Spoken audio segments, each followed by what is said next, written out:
paz do Senhor Jesus. Amém, Senhor. Graças a Deus. Irmãos, aproveitando que você já está de pé, você que trouxe a sua Bíblia, pegue ela e abra comigo no Evangelho de Jesus que escreveu Mateus, capítulo de número 4. Graças a Deus. Jesus se faz presente aqui, viu, irmãos?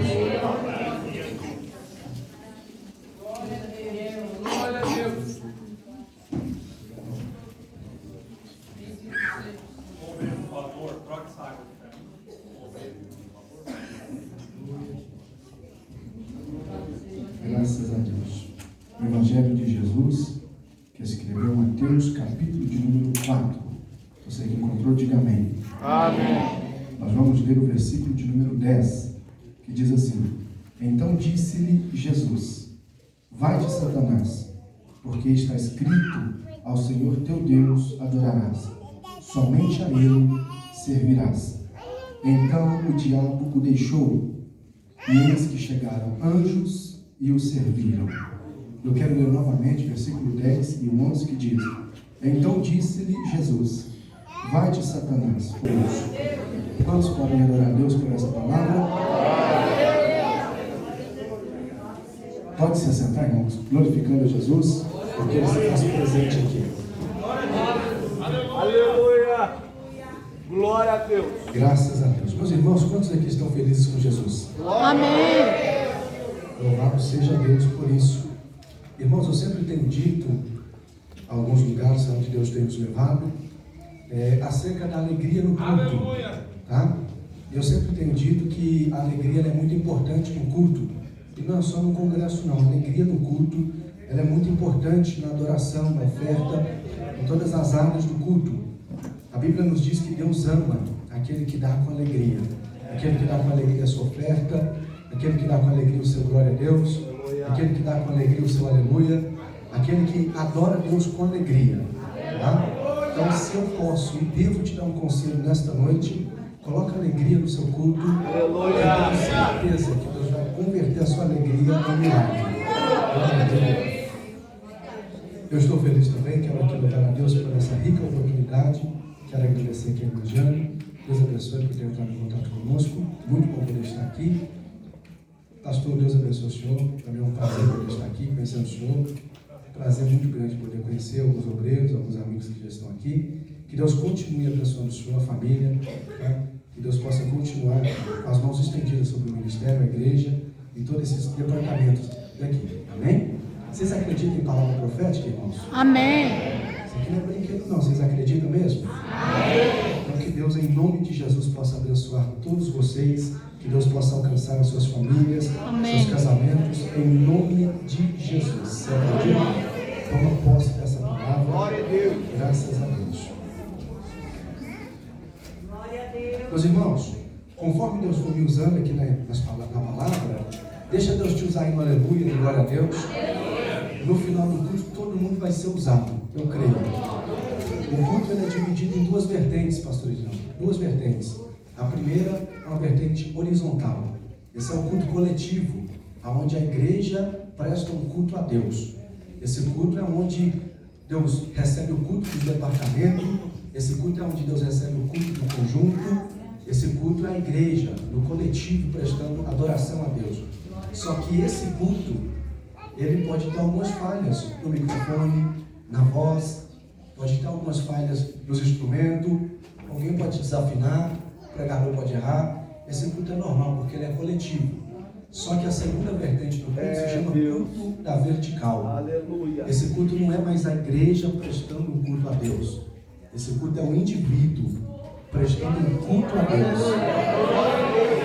Aleluia! Por que você está dizendo isso? Estou dizendo isso porque no culto coletivo a gente pode falar assim: pastor, aquele culto coletivo não foi tão bom não. O pregador não pregou bem, o irmão não cantou legal, não estava bom não. Aí Deus vai falar para você: e o culto individual? É Deus! Aleluia! Meu você Deus. Não precisa do cantor nem do pregador, aquele culto que é só entre você mesmo. Aleluia! Glória a Deus! Aleluia! Eu dei esse conselho, irmãos. Jesus! Louvado seja o nome de Jesus. Meus irmãos, eu quero falar acerca de Mateus capítulo de número 4, aonde os irmãos conhecem bastante o texto, e é um texto muito conhecido no meio da igreja. Nós vamos falar acerca de avivamento. E para falar de avivamento, nada melhor do que falar de deserto, né? Vou repetir isso aqui, irmãos. Para falar de avivamento, nada melhor do que falar de deserto. É quase que impossível falar de avivamento sem falar o que antecede o avivamento na vida do cristão. Se tem uma coisa que Deus ama, é avivar a sua igreja. Se tem uma coisa que a igreja precisa, é de avivamento. Só que tem processos para que Deus possa trabalhar e para que Deus possa manifestar a sua presença no meio da igreja. É interessante que uma das ferramentas que Deus mais usa para alcançar a igreja através do avivamento é o deserto. Vou repetir, irmãos.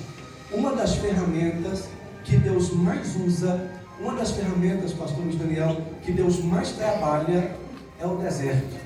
Através do deserto, Deus dá lições aos seus filhos, à sua igreja, lições que trazem um avivamento. O interessante é que em Mateus capítulo de número 4, a Bíblia vai dizer que Jesus, ele é conduzido pelo Espírito Santo ao deserto. Mas para nós entrarmos nesse texto, nós vamos falar um pouco do Evangelho de Mateus capítulo 3, aonde antecede o texto que nós lemos. É interessante porque nesses dias a Bíblia diz que surgiu um homem, um profeta, por nome de João Batista. E esse profeta, ele veio com uma mensagem dura, uma mensagem um pouco mais pesada, dizendo para o povo se arrepender, porque era chegado o reino de Deus. Arrependei-vos, porque é chegado o reino de Deus. Arrependei-vos. E esse João Batista, ele começa a batizar os homens para arrependimento do pecado. Irmãos, João Batista, ele batiza para remissão do pecado. O cidadão chega até ele e ele batiza esse cidadão em nome do Pai, do Filho e do Espírito Santo. E esse camarada que se deitou nas águas, ele deita uma velha criatura e agora ele se levanta uma nova criatura. Esse é o batismo. E num certo dia, João Batista, ele começa a avistar que está vindo alguém diferente. E quando ele consegue identificar quem é, ele diz assim: gente, vocês viram quem está vindo aí? Não, quem que é aquele? Aquele que está vindo aqui é o Cordeiro de Deus. Aleluia. Aí o povo não entendeu. Aí ele falou: é o Cordeiro de Deus que vai tirar o pecado do mundo. Aleluia. Glória a Deus. Glória. Jesus se apresenta a João Batista. Os irmãos conhecem o texto e a Bíblia vai dizer que Jesus olha para João Batista e fala: eu vim para que se cumprisse a palavra do Pai. Olha, João, Senhor, eu não sou digno de desamarrar as alparcas do pé do Senhor. Jesus fala assim, irmãos, pois bem, até não é mesmo, só que para que se cumpra a palavra, vai ser dessa forma. O que Jesus está deixando claro é que a prioridade sempre vai ser a palavra. O que Jesus está falando é o seguinte: pode até ser que do outro jeito fosse melhor, mas se a palavra mandou dessa forma, Aleluia. é dessa forma que vai ser.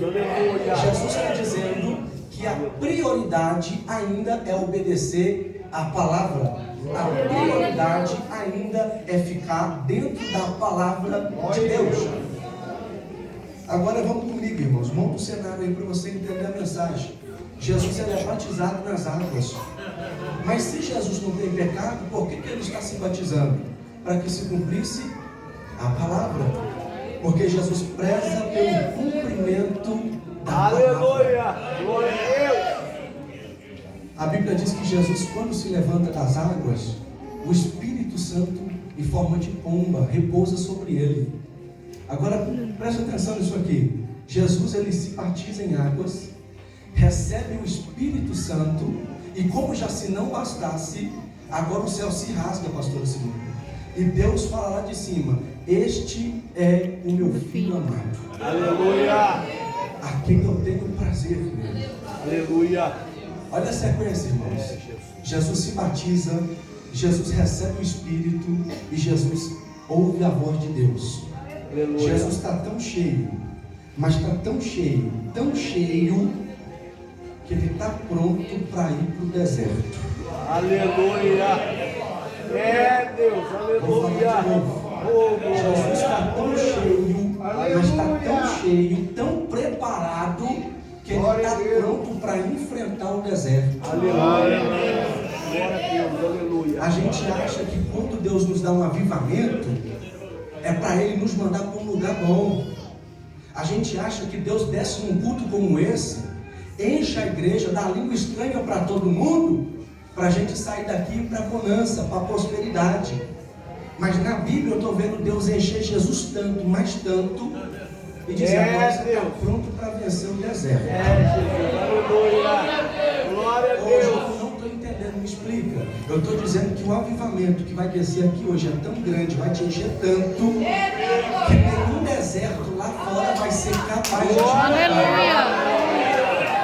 Aleluia, Eu vou Deus. repetir isso aqui, irmão, porque eu sou profeta de Deus. Aleluia. E eu creio que Deus toma minha boca para dizer para alguém, Aleluia. vai descer um avivamento tão grande aqui, mas tão grande. Deus vai te encher tanto, mais tanto, que nenhum deserto lá fora vai ser capaz de te esfriar. Aleluia. Glória a Vai Deus, ser capaz de aleluia. parar você. Nenhum deserto lá fora vai ser capaz de tirar o louvor do teu coração. Nenhum deserto lá fora vai ser capaz de Glória esfriar a você na Deus. palavra de Deus. Agora vem comigo, irmãos. A Bíblia diz que Jesus está tão cheio, que o Espírito Santo pega Jesus e conduz Jesus ao deserto. A Bíblia é clara em dizer que o Espírito Santo conduz Jesus. Porque o Espírito Santo, ele é aquele que conduz, é aquele que leva. É Deus, E o Espírito aleluia. Santo não tem pressa. O negócio com ele é calmo, é devagar, é no passo a passo. O Espírito Santo conduz do jeito dele, na hora dele, no tempo dele, da maneira dele, do jeito que ele acha que tem que ser. Talvez Jesus está pensando, vamos. O Espírito Santo, não, vamos devagar. Vou te mostrar o caminho. Vou te mostrar as pedras do caminho. Vou te mostrar o processo da caminhada. Tá? Não, mas eu estou com pressa, não tem problema. Eu não estou, vamos devagar. Irmãos, Jesus chega no deserto e é aqui que a gente começa. Graças a Deus. Jesus se apresenta no deserto e a Bíblia diz que por 40 dias, quantos dias? 40 dias. 40 dias Jesus ele faz um jejum. No quinto dia, Jesus está bem, está firme, está preparado. No 10º dia, está tudo ok, estou firme. E cadê o inimigo? Não se apresenta. Cadê o inimigo? Não apareceu, pastor. 20º dia, está tudo certo, está tudo legal. E cadê o inimigo? Não apareceu. A Bíblia diz que, completando 40 dias, Jesus teve fome. E tendo dito, tenho fome, quem aparece? O inimigo. Porque o inimigo se alimenta da fraqueza que demonstramos. Vou repetir isso aqui. Enquanto não foi demonstrado fome, o inimigo não ofereceu o prato. Enquanto a fome não foi manifestada, o inimigo não lançou a proposta. A partir do momento que a fome foi vista, o inimigo se apresenta. O senhor está com fome, Jesus? O que você está dizendo? Eu estou dizendo que se tem uma coisa que alimenta o inimigo, é a fraqueza do homem. Se tem uma coisa que o inimigo tira proveito, é da fraqueza do ser humano. Se tem uma coisa que o inimigo tira proveito, é da fraqueza do homem, da fraqueza da mulher. O homem demonstra fraqueza, o inimigo se aproveita, o inimigo aparece. Você está dizendo que o inimigo se alimenta da fraqueza? Estou dizendo que o inimigo se alimenta da fraqueza. Quando a gente demonstra estar fraco, o inimigo se alimenta dessa fraqueza. E é nessa fraqueza que o inimigo dá os pratos. É nessa fraqueza que o inimigo faz proposta. Oh, Jesus. Deus deixa Jesus ir para o deserto com um propósito. Diga comigo, um propósito. Um propósito. Mas no deserto, pastor, o inimigo faz 3 propostas. Quem trabalha com proposta é o inimigo. O nosso Deus é Deus de propósito. A proposta vem do inimigo. O propósito vem de Deus. O que Deus tem para a minha vida e para a sua vida é propósito, não é proposta. Quando a fome é manifesta, o inimigo se apresenta. Quando o inimigo se apresenta, ele tem o prato. Pela Bíblia eu estou vendo a palavra me dizer e te dizer que a fraqueza alimenta o adversário. Só que eu gosto da palavra de Deus. Eu amo essa palavra aqui, irmãos. Sabe por quê? Porque essa mesma palavra, através do apóstolo Paulo, vai dizer que quando ele pensou estar fraco, Deus desceu e na fraqueza dele se mostrou força para ele. Aleluia. Eu vou repetir isso aqui. Na fraqueza de Paulo, Deus se manifestou força. Vou falar de novo. Na fraqueza de Paulo, Deus se manifestou força. Eu vou mostrar para você entender. É como se de um lado o inimigo olhando para Paulo dissesse: na tua fraqueza eu te mato. Do outro lado Deus dizendo: na tua fraqueza eu te estendo a mão e levanto. Eu vou falar de novo para você entender isso aqui. De um lado o diabo está olhando e dizendo: se você demonstrar fraqueza, eu acabo com a tua vida. E do outro lado Deus está dizendo: se você demonstrar fraqueza, eu te mostro que eu sou forte. Aleluia. Eu vou de novo para esse negócio começar a ficar bom, irmãos. De um lado o diabo apontou para você e diz: na tua fraqueza eu vou acabar com o teu ministério. Mas Deus me trouxe aqui para te dizer: na tua fraqueza eu vou mostrar que eu sou forte.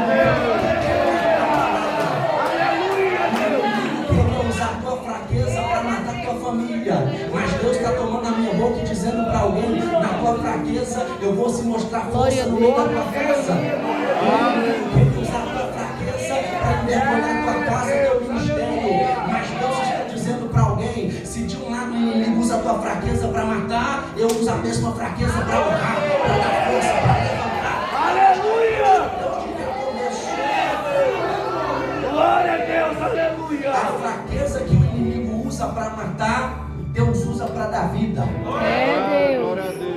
É por isso que quando Jesus demonstra a fome e o inimigo se apresenta, Deus já estava lá. E sabe o que é mais interessante? O mais interessante é que o inimigo se apresenta para Jesus dizendo o seguinte: Senhor, se tu és mesmo o Filho de Deus, transforma a pedra em pão. Deus. Irmão,